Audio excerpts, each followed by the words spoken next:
Hanukkah, Hanukkah, Hanukkah. I'm sure you have heard the name before, though I'm not sure you know how to spell it. So let me help you spell it easily. H-A-M-A-C-A-B-I, Hamacabi. Yes, since the story of Hanukkah, in essence, is the story of one Yehuda Hamacabi. Who? What? What are those names? Who is he? Yhuda Maccabee was the leader of the revolt, leading, along with his brothers, the brothers of Hashmonai, a successful revolt against the oppressing empire. And if you ponder about it for a second, maybe this was ever the first religious fight, a fight for religious freedom. It's like, you can conquer us, you can subjugate us, you can instill heavy tolls and taxes on us, but you don't tell us how to pray. This is our line in the sand. That Yehuda was nicknamed Hamacabi, aka, also known as. He is called in ancient Greek Judas Maccabeus or Judas Maccabeus. He came from a modest family in a modest village in that what once called Judea province under the Hellenistic Empire. The name Yehuda, in English Judah or Judas, it's been as imported from Greek, is not unique. We know the son of Jacob named Yehuda, then became a tribe named Yehuda, then the kingdom of Yehuda, then the province of Judea, and there were probably more than a few people who were named Yehuda. But the name Hamacabi, by the way, Hamacabi, Ha in Hebrew means the. Hamacabi is unique. There's only one Maccabee, and this is Yhuda Hamacabi. And for this, if you want to know more, you go to hamacabi.com. Now, Yehuda Maccabee and his brothers of Hashmonai, were just a bunch of simple people, villagers, who worked the land in a small village up in the hills of that Judea province. They were not from Jerusalem or part of Jerusalem aristocrats, the leaders or the priests. And by the way, Hanukkah in Hebrew word meaning inauguration or dedication. In this case, the rededication of the temple in Jerusalem after it's been desecrated by the conquerors. They were just a bunch of simple people from a simple remote village.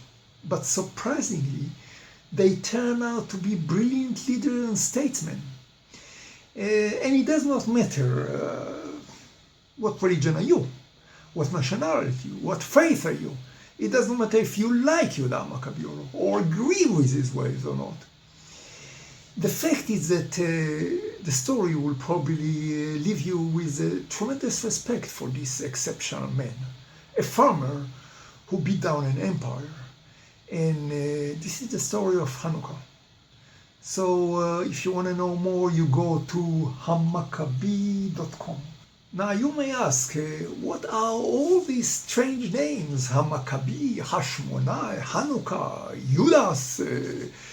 It all sounds Greek to me. And indeed, we are talking about the Greek world. The Empire of Alexander and the zealots for the Greeks.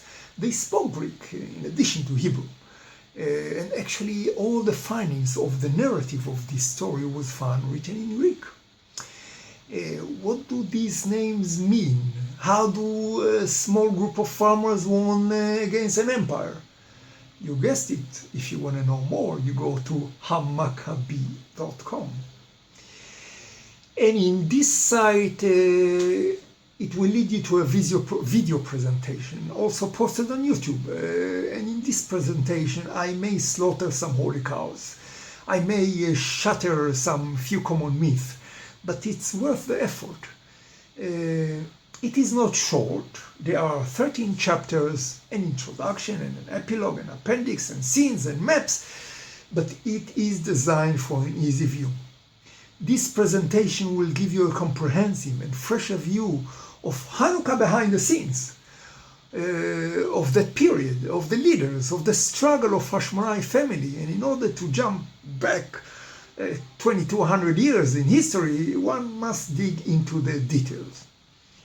And even if you watch only half of it, or even 1/4, you will have much better understanding what is Hanukkah is all about, and who were fighting who, and how did they fight, and how in general armies back then fought one another, and what was the life of a common person back then in the time and place, in that province of Judea some 2000 years ago. Remember, those were different times. Soldiers did not have an M16 or F-16. And the soldier back then, he carried his sword, his shield, his spear, his armor, his bow, and he was trained well in using it. Mercenaries live to fight and kill.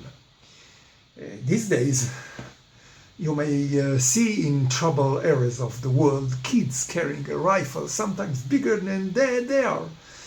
And all they have to do in order to kill somebody is just squeeze a trigger.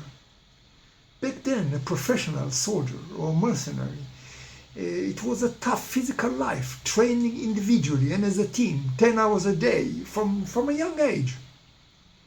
Yhuda and Hashmonai brothers did not have any military training. They were taken from behind the plow. Their fathers taught them how to work the land, raise the crops, tend the herds. No soldiers, simple people. Now, not only Yhuda was not trained as a soldier, he didn't have any weapons. The story tells us that his sword was obtained by killing Greek general Apollonius on the battlefield by who knows what weapons, and only then acquiring his sword. He was not a soldier, but he became a soldier, a general, a leader, a statesman, an inspirator, and a unique mystic figure. Remember, he was not candidate for West Point training to be an officer. He didn't go to any university or college or Ivy League school, probably not even what we call today high school, regular high school. He was not taught by Plato or Aristo. He was just a plain villager working the field until enough was enough.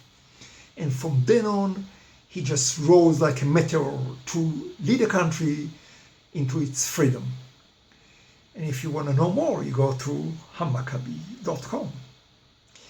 So Jews have been celebrating Hanukkah for over 2,000 years.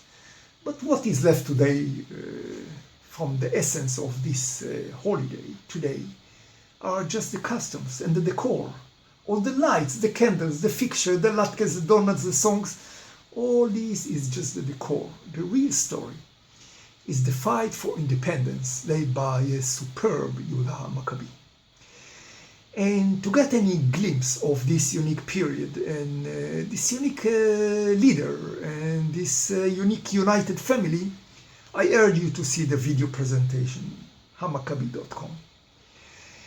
Even if your time is limited, you can still watch the introduction and the epilogue, what is called in technical terms the abstract and the conclusion.